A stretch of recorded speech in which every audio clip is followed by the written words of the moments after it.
আকস্মিক বন্যায় রংপুর অঞ্চলের প্রায় ৩,০০০ হেক্টর জমির ফসল পানিতে নিমজ্জিত হয়েছে বলে জানিয়েছে কৃষি সম্প্রসারণ অধিদপ্তর। কৃষকরা বলছেন, পানিতে ডুবে যাওয়া ফসল বাঁচানো সম্ভব নয়। তবে কৃষি কর্মকর্তাদের দাবি, দ্রুত পানি নেমে গেলে ফসলের ক্ষতি হবে না।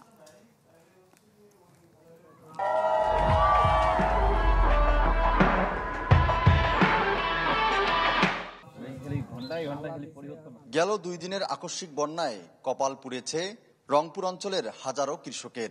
সবচেয়ে বেশি ক্ষতিগ্রস্ত আমন চাষিরা। বন্যা আসে আমাদের অনেক ক্ষয়ক্ষতি হয়ে গেছে। ভূমিতে কচুরি পানা টানা লাগছে, এলে আবাদ ফলে গেছে।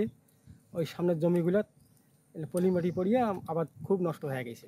সেদিন মনে করুন এখন কাটবো, পাবো কি পাবো না, এটা কোনো নিশ্চয়তা নেই। এখন ঋণ করে আবাদ করেছেন অনেক কৃষক, বলছেন ফসল নষ্ট হলে পথে বসতে হবে।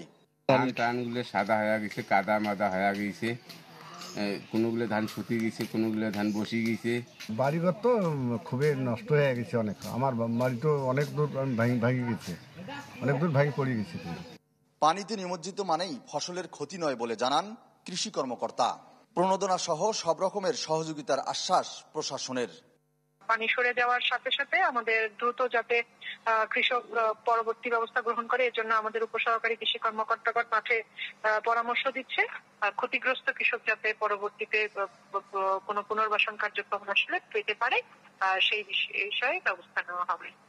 যে সকল বানবাসী পরিবার এই বন্যায় আক্রান্ত হচ্ছে, সেগুলোর তালিকা আমরা করতে বলেছি এবং আমাদের মাননীয় জেলা প্রশাসক স্যারের সাথে আমরা কথা বলেছি এবং অলরেডি বরাদ্দ চেয়েছি।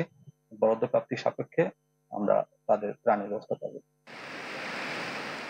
কৃষি সম্প্রসারণ অধিদপ্তরের তথ্য বলছে, আকস্মিক বন্যায় পানিতে ডুবেছে প্রায় ৩,০০০ হেক্টর জমির ফসল। ফখরুল শাহীন, চ্যানেল 24, রংপুর।